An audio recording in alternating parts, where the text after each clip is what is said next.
I got a question about what we're feeding our dogs, so I thought I'd bring you to my basement freezer and show you the big batch of pregnancy vitamins, whole food pregnancy vitamins that I just stocked in here the other day. And let me tell you my recipe for these things because I think it's gold. So what I did is we used to buy the powdered Dinovite vitamins for during pregnancy, and Dinovite seems to have changed a little bit in the few years that we kind of were paused. So for this round, I researched the nutrients that a dog would maybe need from their pregnancy vitamins or need on top of the base that we feed, which is Diamond Naturals puppy food. Now, Diamond Naturals puppy food is good enough that we could just feed that on its own and be fine. But I like to do a little bit extra just to make sure that every puppy has the best chance of developing fully. Because if we can save just 1 or 2 puppies from a litter, then we have done our job. And it's kind of common in dog breeding that if you have a big litter, 1 or 2 of the puppies might not quite develop right, and then they're born dead, and we don't want that to happen. So that's why we started doing over and above what is required, because there's no way to prove that it really makes a difference, but I think that it might make a difference, just making sure that the mom has every single nutrient that she could possibly require. So we feed the base of Diamond Naturals puppy food. Like I told you, it's a lamb and rice formula. And then on top of that, when they are pregnant, I put in a casserole dish eggs, kale, ground up sunflower seeds, nutritional yeast, a lot of nutritional yeast, and pumpkin, canned pumpkin. And that all goes in a casserole dish and it gets baked, and then I chop it up and put it in portions and put it in the freezer. Then we can just pull out what we need. And then on top of that, we used to use the Dine Calorie Boost, but it is super expensive, and we figured out that we could do basically the same thing by using olive oil for a calorie boost and a little bit of Caro syrup and hot dogs.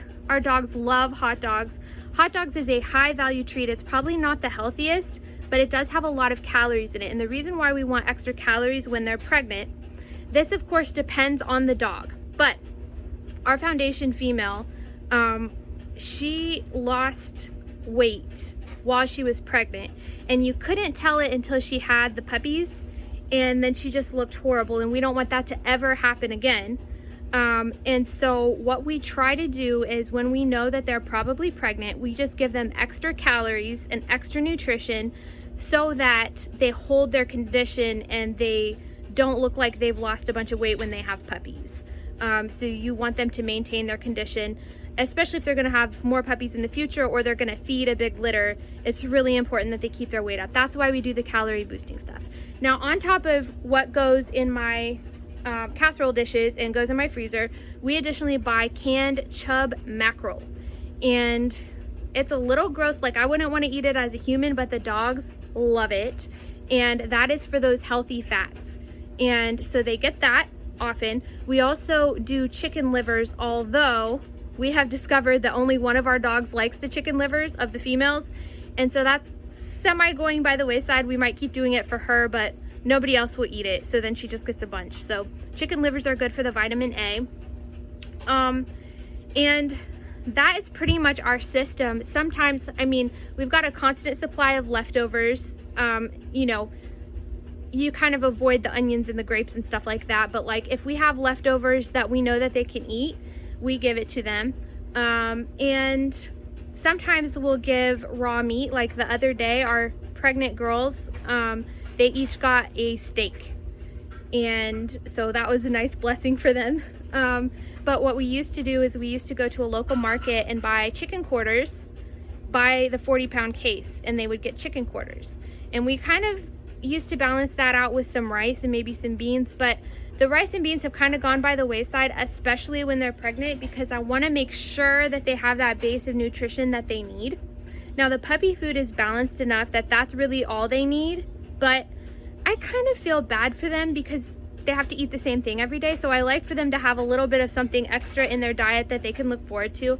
So that's what we do. We've turned their pregnancy vitamins into treats. So they basically have a constant stream of what they consider to be treats coming to them when they are pregnant. And I want to show you one more thing. When they are pregnant, you cannot mess with the calcium and phosphorus ratio in their food. So you can't be giving them a ton of calcium while they're pregnant. It could cause an eclampsia problem, preeclampsia, something like that, like a problem with the labor and delivery, and you don't want that. And you want the puppy's bones to form correctly. But after they give birth, especially if they have a large litter, they are feeding so many puppies, they're making so much milk that they do need calcium. And a lot of people recommend that you start to give the calcium when they go into labor. You give a certain amount, and we do that with a calcium paste that we have. It's got other stuff in it too, but it's got calcium. I think there's some magnesium in there, and this is the Oral Cal Plus. I'll have to show you guys that in another video. So you give a certain amount when they go into labor, and then a certain amount between each puppy. And you can also give like vanilla ice cream, you can give yogurt, stuff like that. Don't overdo it, but just make sure that they have enough. So I have this one extra thing that I've been doing. When I make my egg casseroles with all those other vitamin ingredients in them, I save my eggshells. I used to throw them in, but I realized I shouldn't be doing that. So I have been saving and freezing my eggshells so that once we do have puppies on the ground and the dogs need a little bit more calcium, pardon me, my cat was, I don't want to accidentally close her in the freezer. You know how cats are. So I don't want to throw off their calcium balance before they give birth, but after they do give birth and they need more calcium, I can just grind up those eggshells that I have been saving and put it into a future egg casserole with all the other, ingredients that I told you: kale, nutritional yeast, ground up sunflower seeds, canned pumpkin, and the eggs. And they'll have a high calcium version of it for the lactation. So I think that's a pretty good plan. If you guys have more suggestions or comments, let me know down in the comments. If you're another breeder and you have more stuff that you do, please let me know, because I'm always open to learn. But that is the system that I have come up with, and I think it works pretty well for us.